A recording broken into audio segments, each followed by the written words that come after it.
I had like hair down to my ass, for a while. Is that the rock and roll room? And my wife's like, you know what? If you promise to keep all your stupid guitars and your stupid movies and all your stupid Godzillas out of the house, you can have those 2 rooms. Nice. She's happy, and I got a space where I can get away from everybody. So nice. It's sort of a win-win. Good evening, folks, and welcome to another edition of Livin' Cruddy with Cruddy Joe. I'm, of course, here with the Getty Along gang. We have handsome Jimmy Hansen and the man so bad he kicks his own ass twice a day, Gene Coffinberry, and our very special guest, Marc Diamond, guitarist for the seminal hardcore band, The Dwarves. Evening, sir. We appreciate you taking time to talk with us tonight. Thanks for having me. I also heard from a reliable source that he used to play keyboard briefly with Night Ranger.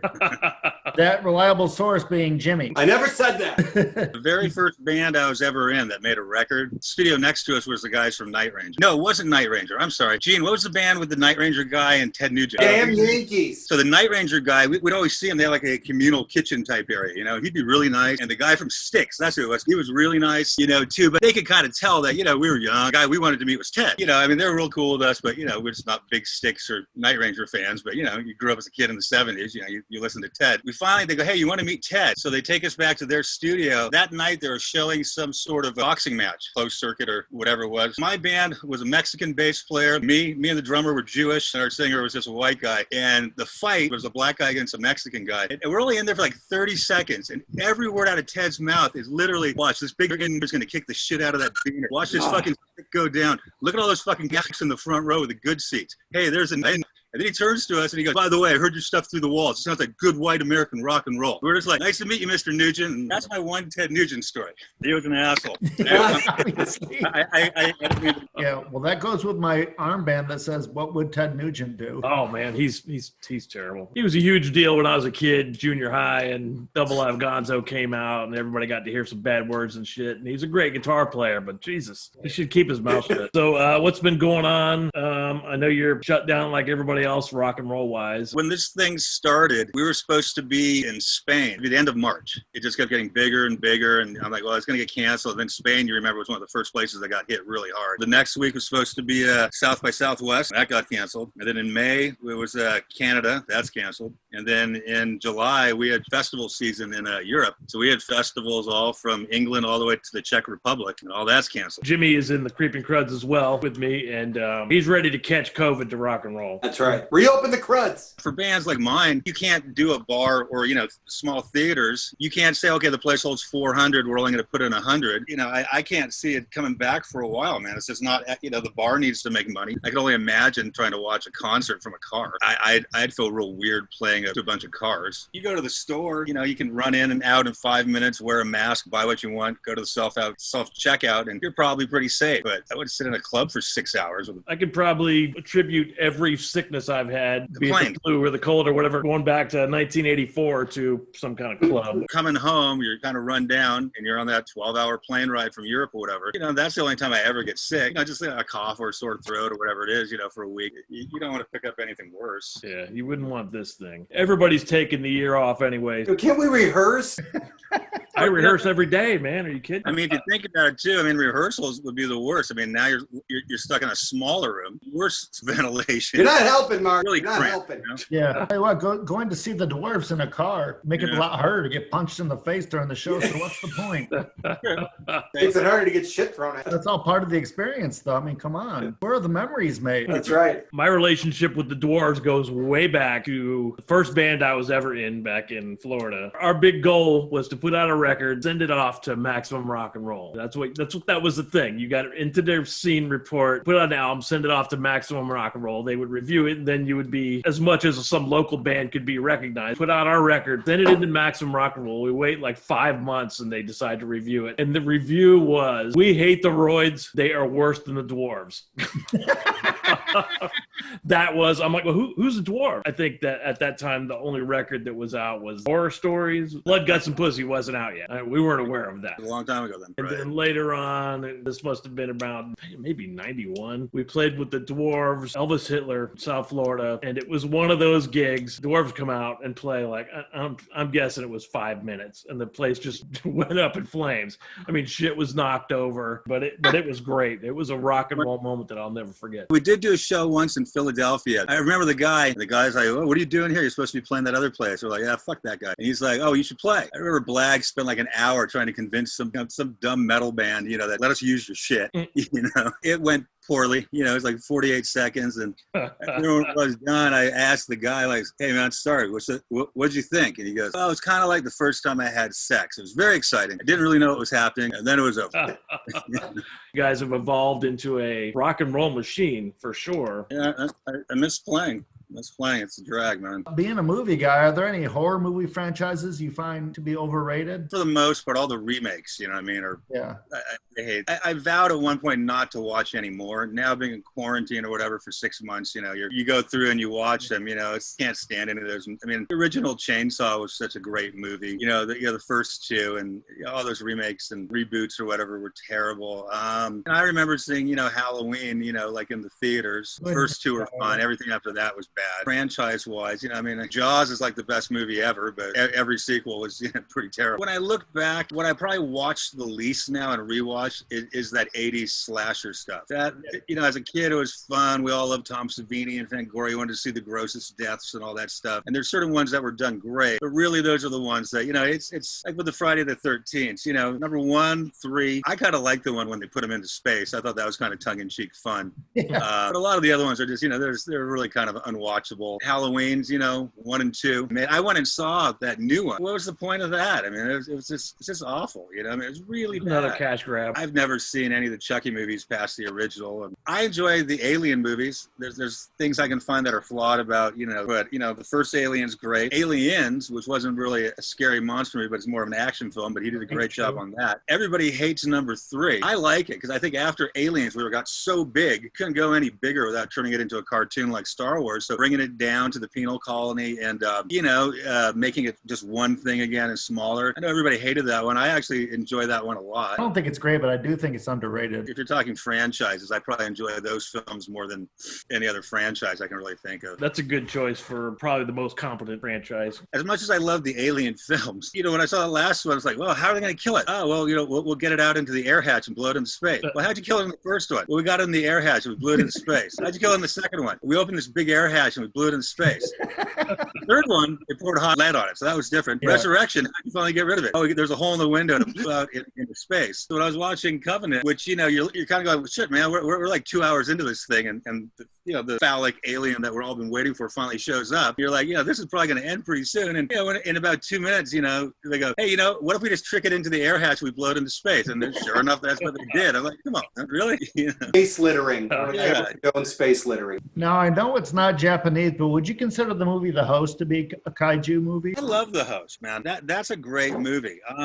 I wouldn't consider it to be kaiju just because I don't think it was big enough to be in, that. But, that's one of those movies, too. What makes that movie great is that it's about this really dysfunctional family that just fuck everything up. Yeah. You know what I mean? And that's what's great. The monster's cool and it's fun, but the real funny part is anytime they have a chance to do something right, they blow it. Yeah, the monster's kind of secondary, to the Yeah, exactly. And I thought that was a great movie. It's also one of those things that proves that you have to make sure that you watch it in its real language, but with good subtitles. A lot of really funny, that movie's funny. Great movie. Yeah, I enjoyed it too. I was pleasantly surprised when I saw it. Yeah, well, that group of filmmakers from South Korea has done some really good stuff. Same group of people that just won the Best Picture last year for... Yeah, it was the same, the director. Parasite, yeah, did The Host. What did you think, Mark, about Shin Godzilla? I wasn't crazy about it. There's some things I liked. I hated the metamorphosis aspect of it. The googly eyes version, when I had the googly eyes, I couldn't stand. I remember showing that to my daughter, and she just started laughing, like, "Dad, it looks like some kind of fucking chicken thing," Didn't like that. I like that they went back to the original idea that it's just simply this kind of force, this, like the original one being like, loses, to the nuclear bomb and whatnot. This was just this real unstoppable thing.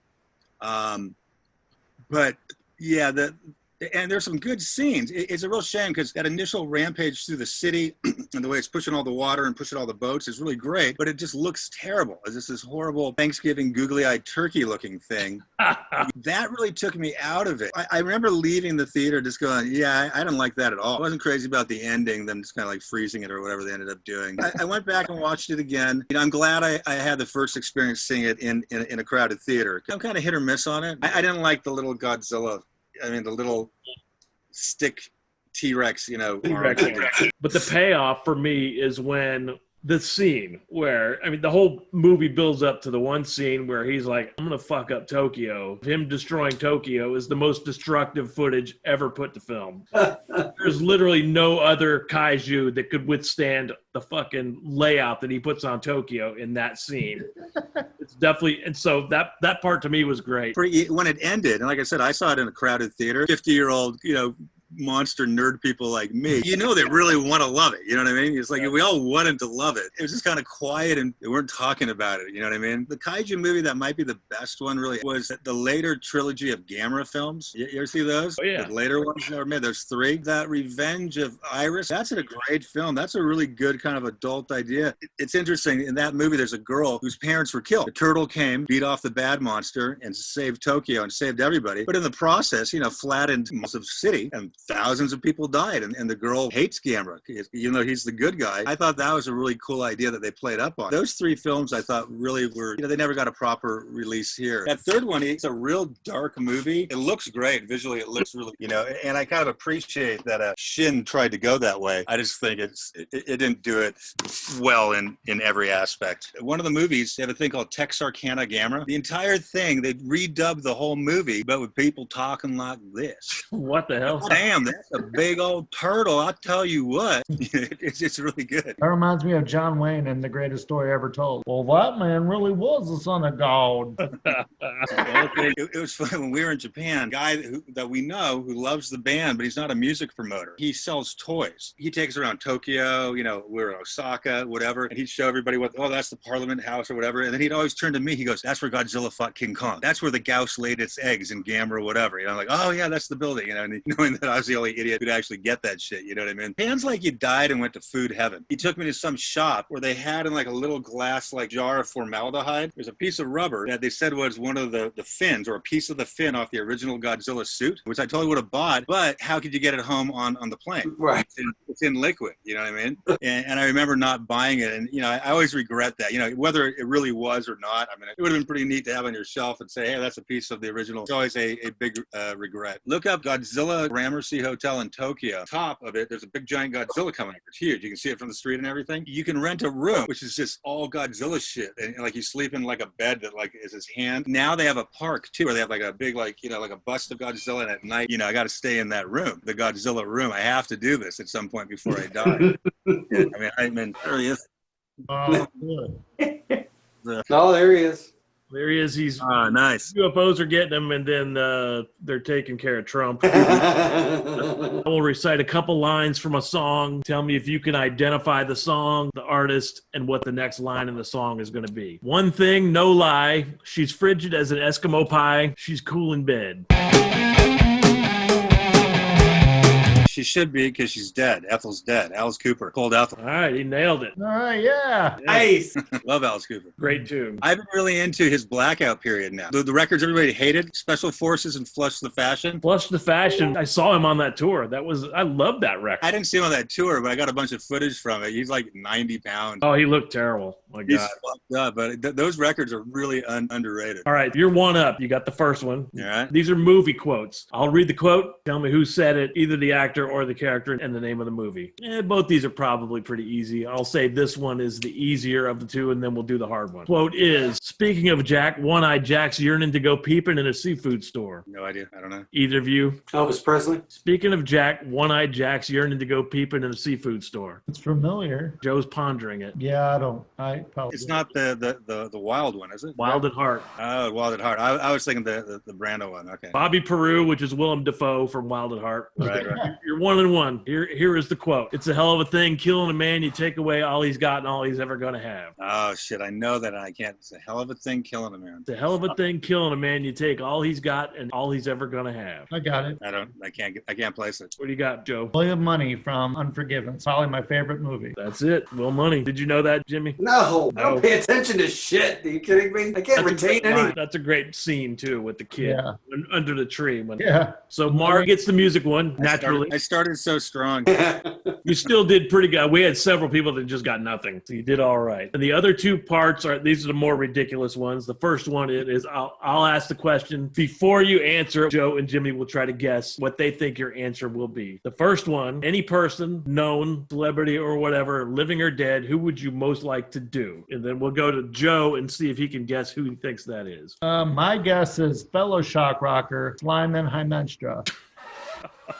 I would have never guessed that. Okay, what do you got, Jimmy? I'm going to say Jessica Tandy again. I used to manage, I worked for a company, we managed Sly Menster. So I used to talk to her every day. I'd go out with her when she did her girly freak show and stuff like that. I haven't spoken to her, it has to be 20 years, but there was a point in my life where every day, Sophia Loren. About the same thing, Slyman Hymenstra, Sophia Loren. Potato.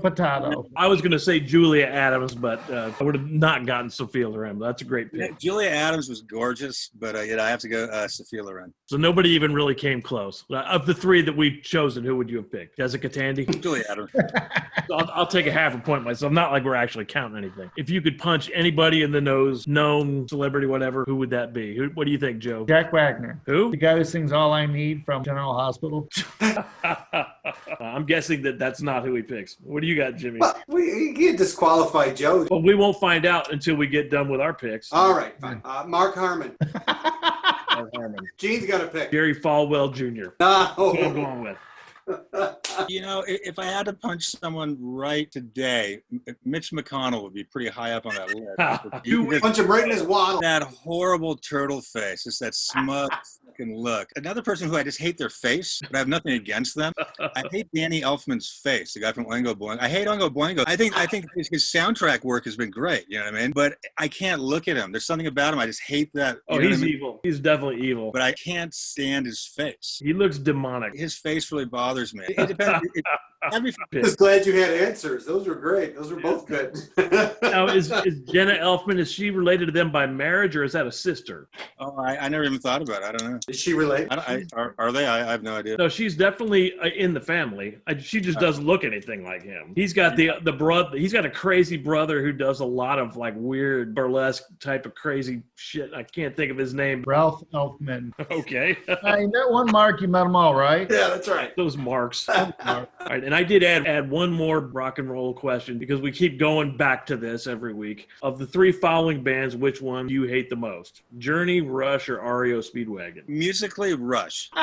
That said, I love rock documentaries. I love the guys in the band. They're all smart. They're funny. They're super cool, articulate. Like, they seem like great people. I just can't listen to a note of it. REO Speedwagon, you know, what was the other one? Journey? We played with Journey. We played with Journey in Belgium. They have a thing called the Grass Pop Metal Fest. And with the Filipino guy? Yeah, it's when they had him. This was probably like 10 years ago with the Filipino guy. I lost money. We all bet on what they would open with. Anyway, no, that's it. Anyway, that one. But they opened with Separate Waves, so I lost like 10 euros on them. Oh. I can't make it through a Rush song. Terrible music. I think we all agree on that Rush is unlistenable, but documentary is really good. And I think, what's his name, Alex Lifeson, I've seen him in a few movies, and he seems like a pretty funny kind of he's humorous dude. Yeah, he seems like a real funny guy. And most Canadians are pretty agreeable. I think Joe has a Journey question that he wanted to follow up with. True or false? They say that the road is no place to start a family. I met my wife on the road. That said, man, you know, I mean, I won't do super long tours anymore. You know, when I was younger, you'd go away for a couple months. Like 2 weeks is my top now, man. I can't stand being away from my daughter for longer. Sorry, the answer is true because Steve Perry said it. Steve Perry validates everything. That's right. But not that Filipino guy. You know, there's a lot of bands that really tour a lot. We don't do that. And most of the reason is because of me. I just won't do it. We have that, you know, young drummer now. You know, they love being on the road. Nick Oliveri, you know, he loves being on the road. And Blag, you know, he liked to go out there. I mean, I'm the guy, you know, with a wife and a kid and stuff like that. But, you know, I mean, physically though now too, you know, it's hard. You get older, and the last long one we did was about a month. And that was just really hard on my daughter, me being gone that long. I'm just like, I love playing, but really 2 weeks is my limit. I mean, last year we went to Europe twice. And, you know, again, like they'd probably be out a lot more if it wasn't for me. But I just won't do it. It's just not. Well, fair enough. I mean, on the same page with you. I love the playing the music part, all the shit that goes with it. it, the waiting around and the... Well, we do one smart thing. People always think we're crazy when we talk to other bands about this, but we don't bring any gear. If you're bringing gear, okay, first of all, that means you got to have a trailer on your van, right? You got to have a trailer. If you have a trailer, you can't go in the fast lane. You can't park anywhere. You're constantly, it just screams out, steal me. If you have the trailer and the gear, that means you have to leave every day at 9 a.m. because you got to get to the club at 4 p.m. to load in, sit around for 2 hours while some sound guy dicks around. You don't do anything until 7. When we go out, we bring a band, we get an opening band and we'll say, hey, look, opening bands usually don't make any money, don't play to very many people. And then every night, they have to play to a few hundred people. Or even like Gene, when we played together, we used the queer stuff, but same deal. We're like, hey, we gave them $100 every night for use of their gear. That's fair. But for us, you don't have to get up at 9. You get up at noon and get lunch. You get to the club at 10. At the end of the night, we're not carrying heavy shit. 2 guitars that I have to get back to the hotel, and that's it. But hey, Liam, take your meds. There's that band Junkyard that I play with. They're old friends of mine. They asked me a couple years ago to go to Spain with them. I used to play with them. Now Brian Baker doesn't do it at all. But when he couldn't do it, I'd always do their shows for him. And I'm like, yeah, they say, hey, we'll give you this amount of money to go to Spain with us. And I get there. I love Spain. It's cool. I'm like, okay, cool, man. Let's go. They go, oh, we got to stop at the place and get the back line. A lot of bands go, we got to do it the same way that we did it back in the 80s. I love playing with them every day at 4 o'clock. Having to carry a big Marshall upstairs, having to sit there all day at the club. I had a great time with them, but I realized how much better it is not bringing things and lifting things. And I've carried enough Ampegs upstairs from fucking South America, to Croatia. Tell Bo he can't bring his own drums anymore. That's never going to happen. He's very particular. We were doing a tour with the Queers. They were bringing the back line, and they got in a crash the first night of the tour. I ended up playing through like a line 6, like the kind of thing, a 12-year-old has in his bedroom. I mean, at one point I tried to adjust something. I hit something and it started going, wow, wow, stupid digital effects. But you know what? They mic'd it up. We had a great show. I didn't like the way they sound because I'm an old, oh, that's not the tone I would want, but really, or I get in all these beefs with people. Like when you play those festivals, like in Europe, they say, what do you want? And you can pick like any amp and they'll get it for you. JCM 800, they sound the best. That's what I have. But a lot of times you get ones that are kind of moody. I always ask for a 900. 900s don't sound as, but they all sound the same. It's like going to McDonald's. It tastes the same everywhere. McDonald's cheeseburger of amplifiers. I know we've talked about amps a lot in the past. I didn't know what you were up to, but you're always asking about what do you think about this amp or that amp or whatever. And then I guess what it was you were checking out to see if it was something that you would want to use that was somebody else was providing, I suppose. Yeah, exactly. You got to be tube. It's got to have gain. I still have the same amp that I bought when I was 16, man. That thing's been beat to shit. But I bought this when I was 16 or 17, a JCM 800. It's, now I don't take it out anymore because I finally got smart and it's heavy, but certain things just work and, stick with it, Right. If you get it right, don't change it. My ears are so bad, I can't tolerate a big 50-watt head and 412 anymore, so I'm down to like little combo amps. Yeah, I see you making the face there. I hate full stacks. I don't like feeling it right in my ear. I like feeling it right in the gut, That's damaged, that's for sure. Yeah. Too loud, too abrasive sounding. I mean, you can't do that night after night. Yeah, I mean, you get right in the gut level, you're fine, what I mean? But This is kind of funny backline thing. Mind you, we'll never be asked back again, and we never were. We played main stage Castle Donington Ozfest. Wow. It's like Slayer, and we're the only band that wasn't metal, right? Motorhead was playing, but they were playing on like some side stage. We got main stage. Like played, and 6 hours later, Black Sabbath played on this stage. Biggest stage you've ever been on, Have fun up there because they're never going to have us back. And of course, they never did. Of course, he who played naked, or noon, there's these giant screens with him with his dick hanging out. But I remember, like a week before, they're like, what kind of gear do you need? And they always give it to me, So I go, well, we need an Ampeg for a bass player, and I need a half stack Marshall. And then you get there and you realize, because it's all metal bands, and metal's all about building some giant wall. I could have said, hey, you know what I really need? 4 full stacks in orange, and then I need 2 deluxes on either side. They would have said, yeah, no problem. Right? They would have pulled it out. Later Slayer comes out and they do like the triple stack. It's kind of funny. I'm kind of proud of it because we weren't any quieter than Slayer. They mic it all up the same. But when you look at the stage, there's like a Marshall half stack. There's like 20 feet, and there's like an amp. There's like 20 feet. There's a drum set way over. There's another half stack. It looks lonely. Yeah. Build the wall. I wanted to look like Spinal Tap Break Like the Wind video. Just for the images, the photos would have been worth it. It would have been great, yeah, to have this, huge. Greatest guitar sound I ever saw was I saw Johnny Thunders back like around '84. He had the best guitar tone, man. It was just, a fucking Fender and a Marshall. It was beautiful. Jimmy's Cruddy cuisine. Did you prepare something for us? I did make something today. Yeah, I made a chicken. A chicken. Yeah. Southern chicken? No, it was just a roasted chicken. I was supposed to make it yesterday, but instead I cleaned my oven, and that took 5 hours. so I couldn't make the chicken, but I made it today. I covered it in butter and spices, and then I roasted the shit out of it at 500, and then I let it coast at 300 degrees for 2.5 hours. You cooked the chicken at 500? For 20 minutes, and then I turned it down to 300. So it wasn't a charcoal briquette by the time you were done with it? No, but it was crispy skin. I always do it the opposite way. I'll cook something for, whatever it needs, like an hour and a half, like at 350. And then the last 10 minutes, I crank it up to 450. Yeah. You harden the outside. Sear it. Yeah, Yep. but I'm always afraid to do the high heat at the beginning, burning it. Here's my cuisine tip for the week. Seal in the juices. So you made a chicken and you burned it. All right. I did. Didn't get burned. I shoved 2 carrots and a celery and an onion in the cavity. Nothing's ever burned. It's just Cajun style. That's right. That's right. Blackened Cajun style. The other way to blacken it. I heard that Brian Baker played in Junkyard, and I always thought that was strange being from such a seminal hardcore band himself, of course, meaning Minor Threat. Did you get any shit playing in a glam rock band, having been from the Dwarves? When I was, in my early 20s living in Hollywood, those were my friends. I had a band with a couple guys who were from DC. They all knew Brian because he was from DC, and we were all friends, and he was living there. He formed Junkyard. I always thought it was sort of unfortunate that they get lumped into that. So, you have these guys, it's a real kind of punk pedigree. 3 of the guys had short hair, but just, being from LA, they kind of got lumped into that. I think a lot of times that stuff's a little bit more interchangeable than some people perceive anyway. Everybody likes rock and roll, and everybody likes a little bit of everything. Yeah, exactly. It's funny too, like at that time in LA, every band got signed, right? Because Guns N' Roses became huge. Junkyard was the other one. They're one of the last ones to get signed because they didn't really look right. The interesting thing is that they're the ones that ended up, selling a few records and having a hit out of it, which was cool. LA will always be known, for the Poisons, and that's what those labels wanted, and that's why you got signed. As much as you want to think you got signed because you're great songs and you're doing something different, you got signed at that time because, you had long hair and you're loud and you're from LA. This is the same thing with the Seattle stuff. There's a lot of good stuff, but a lot of shit just got signed because, they're kind of like Nirvana, sign them. It's that whole. And speaking of, wanted to say something about Ron Heathman, friend of ours, and I'm sure he's a friend of yours as well. Really shitty deal that happened with him. Yeah, we've done a lot of shows with the Suckers. He was it's a super tasteful guitar player. Definitely. He's really good. He's one of those guys that just played the right notes. A lot of great music and super nice guy. Ron was definitely the most accommodating guy of those guys. Got to spend a lot of time talking guitar rigs and stuff like that with him, and it's unfortunate that a moment for Ron Heathman.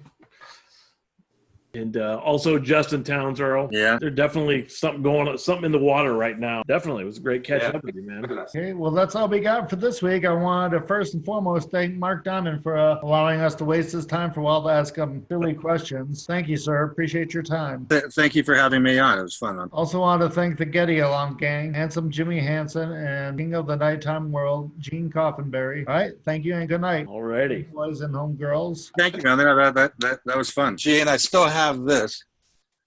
Oh boy.